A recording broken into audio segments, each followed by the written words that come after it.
Tak ako nám aj Soňa zdôraznila už... Ešte raz. Dobre, počkaj. Stalo sa vám už niekedy, že ste na ulici, v lese alebo prípadne na diaľnici stretli osamelého psíka a vôbec ste nevedeli, ako mu pomôcť? My vám dnes spolu s moderátorkou aj modelkou Soňou Skoncovou ponúkneme návod, ako na to. Soni, tak ja ti dám na úvod veľmi jednoduchú otázku. Ako postupovať v prípade, že nájdeme nejakého zatúlaného psíka? Tak samozrejme záleží od okolností, kde psíka nájdeme a hlavne v akom je zdravotnom stave.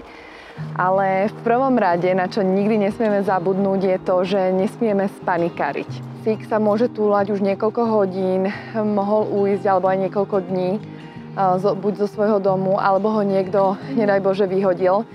Je dôležité, aby sme po ňom nekričali.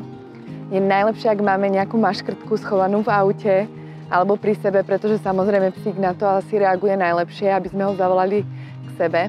Ale to neznamená, že psovi môžeme dať čokoládu alebo hocičo, čo obsahuje života ohrozujúce veci pre psíka. Takže najlepšie, ak máte nejaké mäso, samozrejme, alebo nejakú kostičku, ale naozaj niečo, alebo sa len tváriť, že niečo dobré máte. Niečím zašuchotať? Niečím zašuchotať a potom reálne mu to radšej nedať, lebo tá čokoláda naozaj môže byť nebezpečná.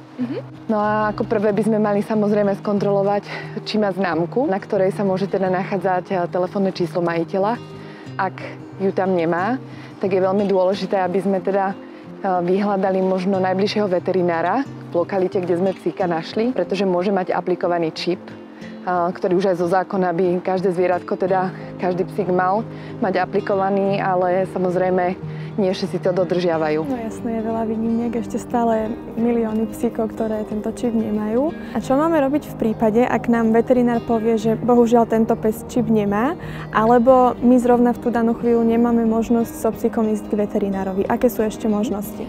Tak je možnosť tá, že zavoláte na mestskú políciu alebo štátnu políciu, pretože aj oni sa zaoberajú týmto problémom, alebo zavolať občianskemu združeniu alebo najbližšiemu veterinárovi.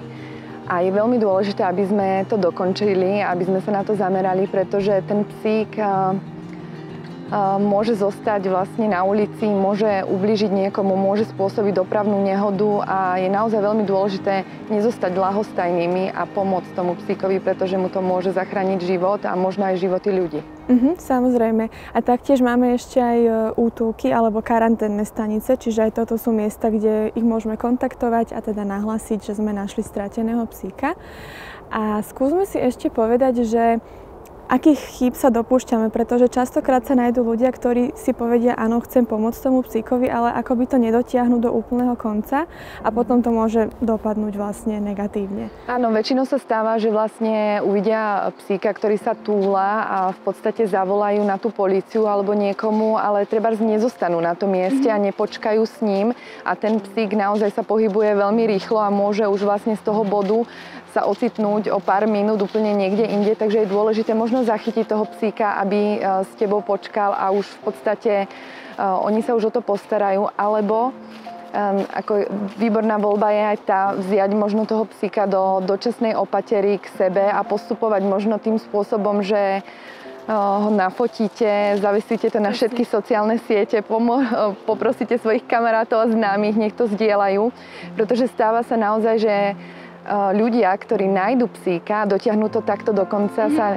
niekedy starajú o to, aby sa našiel ten majiteľ oveľa viac, ako vlastne tí, ktorí toho psíka stratili. A to je veľmi, ale veľmi smutné. A aké sú možno ešte také najčastejšie dôvody nálezu týchto stratených psíkov vonku?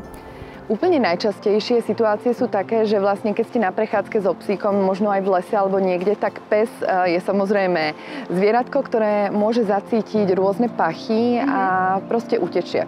Nám sa stal takýto podobný príbeh aj u nás v rodine, kedy Jack Russell ušiel a hľadali sme ho celú noc.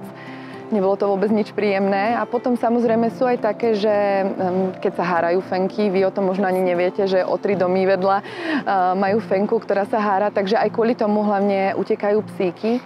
A potom sú to aj rôzne situácie, ako hlavne na Silvestra, kedy búchajú rôzne petardy a to zvieratko, ten psík naozaj tomu nerozumie, čo sa deje, on sa bojí.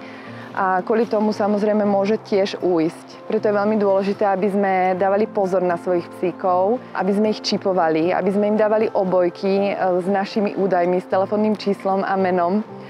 A proste, aby sme nezostali ľahostajní tým psíkom, pretože je to naozaj veľmi dôležité. Presne, a môže sa to stať každému, nie je na tom nič zlé, len teda dajme si pozor na to, aby ten náš psík mal čo najviac informácií v sebe alebo na obojku a hlavne teda, aby sa nám to nestalo. Presne tak.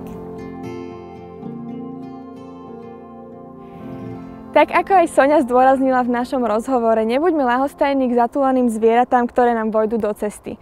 A takou malou časťou by ste mohli pomôcť aj vy tým, že zazdielate toto video so svojimi známymi. A ja sa na vás teším o 2 týždne, tak zatiaľ ahoj!